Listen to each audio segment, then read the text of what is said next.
एक तो हिंदू वैसे ही परेशान, ऊपर से भागवत जी का ज्ञान पे ज्ञान। बीते दिनों दशहरा के पावन पर्व पर शस्त्र पूजन का कार्यक्रम आरएसएस जैसा कि पिछले लगभग 95 वर्षों से करते आ रही है, उस कार्यक्रम को यथावत आयोजित किया गया। और उसी कार्यक्रम के दौरान मोहन भागवत जी ने कुछ महत्वपूर्ण बातें रखी। मोहन भागवत जी का कहना था, पहले इस वीडियो में हम उनके द्वारा कही गई जो महत्वपूर्ण बातें हैं उसको सुनते हैं, उसके बाद चर्चा को आगे बढ़ाते हैं।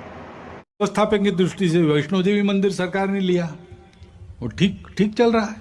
जगमोहन जी थे, वो श्रद्धालु थे, इसलिए ठीक हो गया प्रबंध।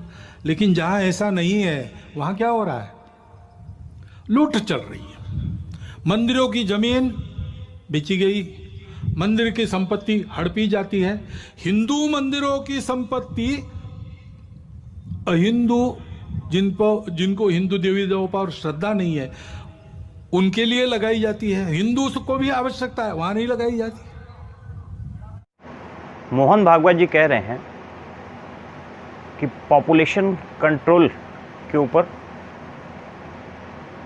कोई ठोस कदम उठाने की आवश्यकता है। दूसरा जो महत्वपूर्ण बात था वो घुसपैठ को लेकर था। और तीसरा जो मुख्य बात कहा गया मोहन भागवत जी की ओर से वो ये था कि जितने भी हिंदू मंदिरों में सरकारी नियंत्रण और जो वहाँ जितने भी धन इकट्ठे होते हैं उसका उपयोग हिंदुओं के किसी भी कार्य में नहीं होता है। तो इन सब से मंदिर जो हिंदुओं के हैं उनको अब सरकारी नियंत्रण से मुक्त करने की आवश्यकता है। एक तरफ मोहन भागवत जी कह रहे हैं कि जितने भी मंदिर सरकारी नियंत्रण में हैं उनको मुक्त करना चाहिए। तो ये करेगा कौन? सत्ता में जो आज विराजमान है मोदी जी, वो स्वयंसेवक संघ से ही निकले हुए हैं। तो ये बातें आप किसको बता रहे हैं? क्या इन सब बातों को उठाना केवल एक बैलेंस क्रिएट करने के लिए नहीं लगता आप लोगों को? अभी हाल ही में पिछले 6 महीने या 1 साल के दौरान मोहन भागवत जी ने तुष्टीकरण की नीति अपनाते हुए, चाहे वो डीएनए का मामला हो, चाहे और भी बहुत सारे बातें जो कही गई मोहन भागवत जी के द्वारा, उनको एक प्रकार से बैलेंस करने के लिए और हिंदुओं को फिर से मूर्ख बनाने के लिए ये सब मंचों से कहा जाता है। एक तरफ वो कह रहे हैं कि मंदिर में जो सरकारी नियंत्रण है उसे अब मुक्त करने का समय आ गया, और दूसरी तरफ मोदी जी की कॉन्स्टिट्यूंसी वाराणसी में जो तुलसीदास जी का एकमात्र मंदिर था उसको कैसे तोड़ा जा रहा है, इसका भी एक दृश्य देख लीजिए। हाँ?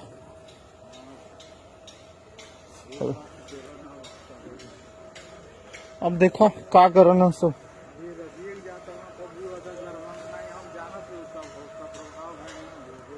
हाँ?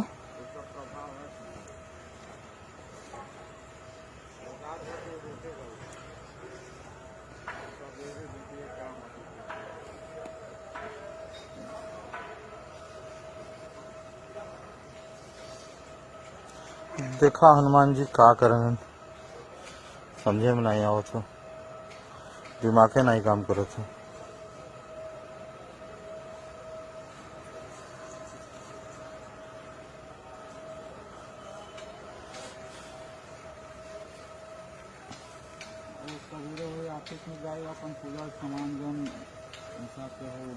हैं? ऑफिस में जमा करो थे वही सब रख ले हम। तो जो पूजा के सामान हो जाके देख के लिए आप क्या कर पाए हैं?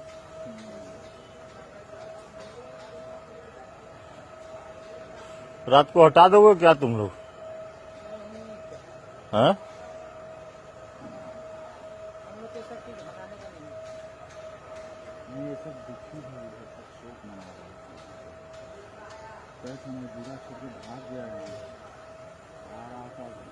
नहीं वो सब भी देख रहा है ना कि रोज सुबह शाम पूजा हो रहा है, श्रद्धा से हो रहा है हैं?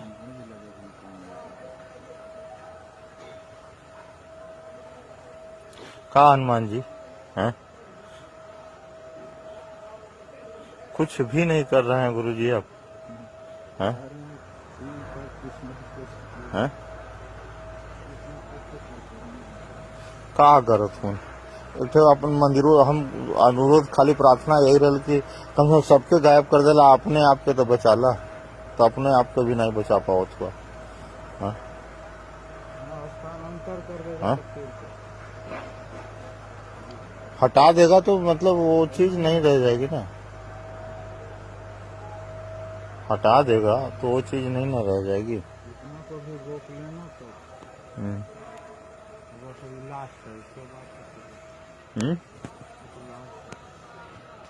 लास्ट है ना, थोड़ा सा भी खाली हाथ लगाएगा तो हटाना है। गणेश जी को भी हटा दिया गया वही चुन दिया है।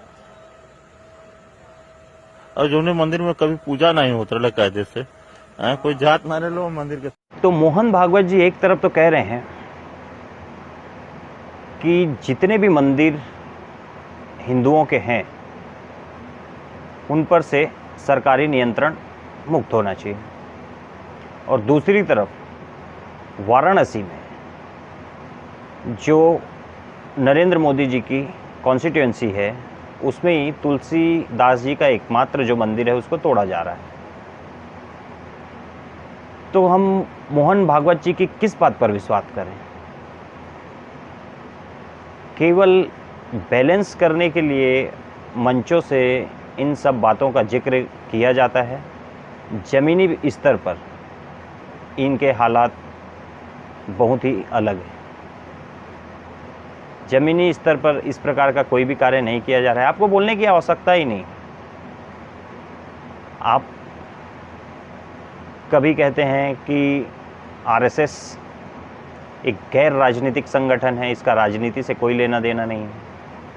दूसरी तरफ आप एक हिंदुओं को बरगलाने के लिए, बैलेंस क्रिएट करने के लिए ये बात निकल कर के आती है कि जितने भी हिंदू मंदिर हैं उनको सरकारी नियंत्रण से अब मुक्त होना चाहिए। तो आपकी कौन सी बात मानी जाए? जो काशी में तुलसीदास जी का एकमात्र मंदिर था उसको क्यों तोड़ा गया? यही सवाल तो हिंदू पूछेंगे ही ना आपसे, क्योंकि आजकल आप किसी भी बात को ज़्यादा दिन तक दबा करके नहीं रख सकते। ठीक है, प्रिंट मीडिया इस चीज़ का ज़्यादा जिक्र नहीं करती होगी, इलेक्ट्रॉनिक मीडिया या मेन स्ट्रीम मीडिया इन खबरों को उस प्रकार से नहीं उठाती होगी, लेकिन सोशल मीडिया में तो ये सब चीज़ घूमता ही है ना, इससे तो इनकार नहीं किया जा सकता। इन सब मांगों को आप अपने बीजेपी जिसके प्रधानमंत्री राष्ट्रीय स्वयंसेवक संघ से ही निकल करके बने हैं, और जो भारतीय जनता पार्टी के अध्यक्ष हैं उनसे कहिए कि अपने मैनिफेस्टो में इसको शामिल करें कि अगर भारतीय जनता पार्टी 2024 के चुनाव में पूर्ण बहुमत के साथ और 303 सीटों से अधिक सीटों के साथ अगर सरकार बनाती है तो भारत में जहाँ जहाँ भी भारतीय जनता पार्टी की सरकारें हैं वहाँ से सभी हिंदू मंदिरों से सरकारी नियंत्रण को मुक्त किया जाएगा। आप इस बात को अपने मैनिफेस्टो में शामिल कीजिए। आप मंच से बोलेंगे और आप ही के स्वयं सेवक संघ से निकले हुए प्रधानमंत्री जी इस पर तो कोई अमल नहीं कर रहे हैं, तो इसके लिए क्या कोई आंदोलन करना पड़ेगा तो वो भी बताइए। तो बाकी जो आपके और हिंदूवादी संगठन है जिसकी स्थापना आरएसएस के द्वारा ही की गई है, चाहे वो विश्व हिंदू परिषद हो या और भी हिंदू जागरण मंच जैसी जो संस्थाएं हैं, क्या हर चीज़ के लिए हिंदू जनता को आंदोलन करना पड़ेगा? ये एक प्रकार से मूर्ख बनाना ही मैं कहूँगा इसको। मंचों से जिस बात का जिक्र आप करते हैं और उसकी ज़मीनी हकीकत बिल्कुल एक दूसरे से मेल ही नहीं खाती।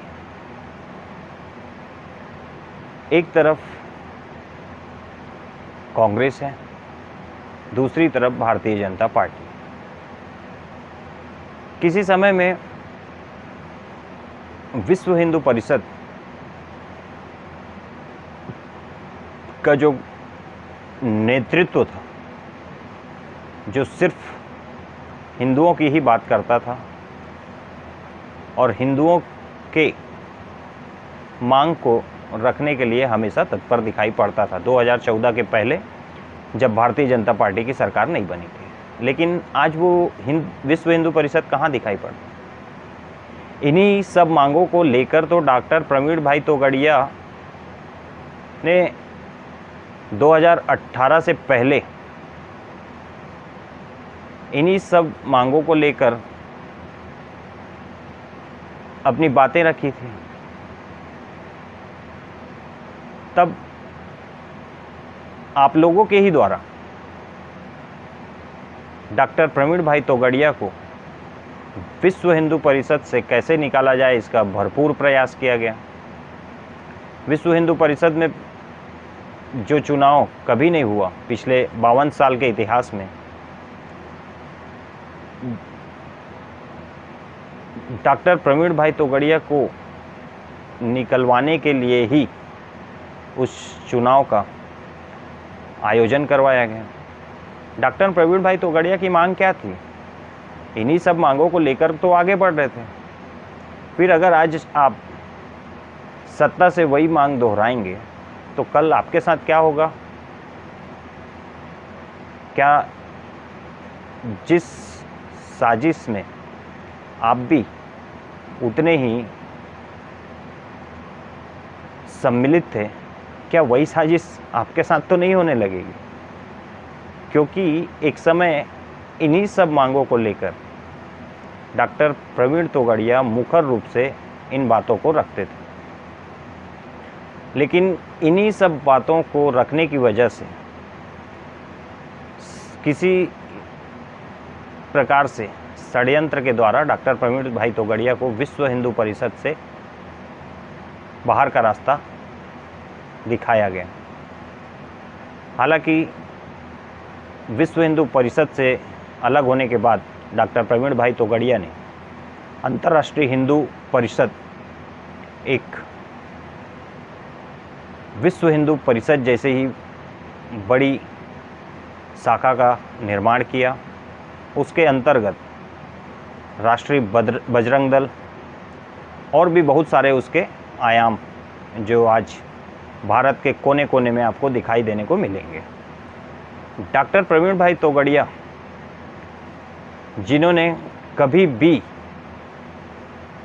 भी हिंदुओं की सुरक्षा और हिंदुओं को एक करने में अपना पूरा जीवन लगा दिया, उस व्यक्ति का कद्र उस समय नहीं किया गया।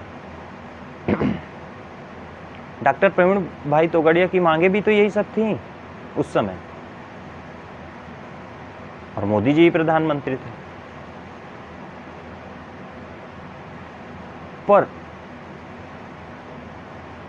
उनका मानना था कि ये सब मांगे 2014 में भारत के प्रधानमंत्री नरेंद्र मोदी जिस दिन सरकार में प्रधानमंत्री की शपथ लेंगे, उसके दूसरे दिन से ही ये सब काम शुरू होना प्रारंभ हो जाएगा। लेकिन ऐसा हुआ नहीं। डॉक्टर प्रवीण भाई तोगड़िया ने 2018 तक इंतज़ार किया, और उसके बाद उनको लगा होगा कि जिस उद्देश्य से अपने 32 वर्ष के संघर्ष में जिनको सत्ता पर बिठाने के लिए घर बार छोड़कर पूरे भारत का भ्रमण करके हिंदुओं को एक करने के लिए जिन्होंने अपनी पूरी जवानी लगा दी, पता चला कि जिनके लिए वो अपनी पूरी जवानी, अपना करियर, सब कुछ दांव पे लगा देंगे, उनके साथ ऐसा होगा ये किसी ने सोचा भी नहीं। मेरा कहना ये है कि अगर आप ये मांग उठा रहे हैं तो डॉक्टर प्रवीण भाई तोगड़िया जी भी यही मांग उठाया करते थे। 2014 में प्रधानमंत्री नरेंद्र मोदी के शपथ लेने के बाद, 4 साल इंतज़ार करने के बाद आज आप उन्हीं मांगों को दोहरा रहे हैं, तो डॉक्टर प्रवीण भाई तोगड़िया जी के साथ जो हुआ, क्या वो कल आपके साथ नहीं हो सकता? तो ये तो अब मंच से बोलने की आवश्यकता ही नहीं। आपकी सरकार है, आपका झंडा 7वें आसमान में लहरा रहा है। आप तो किसी भी समय, और आपको तो टाइम लेने की भी ज़रूरत नहीं है, आप स्वयं एक इतने बड़े संगठन के सर्वे सर्वा हैं।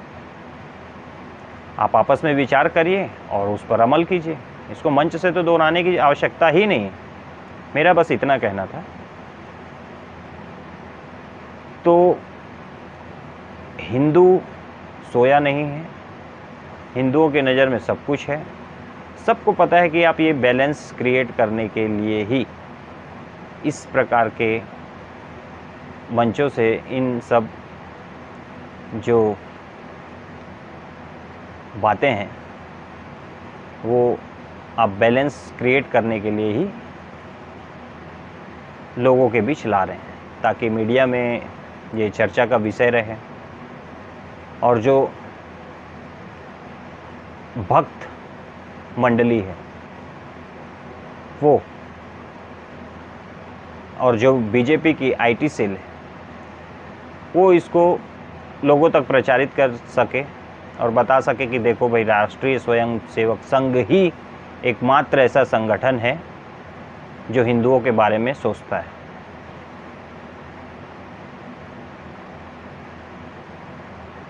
तो मोहन भागवत जी ने ये बातें दशहरा के पावन पर्व पर लोगों के संज्ञान में लाया है। देखते हैं इस पे कब अमल होता है और कैसे होता है।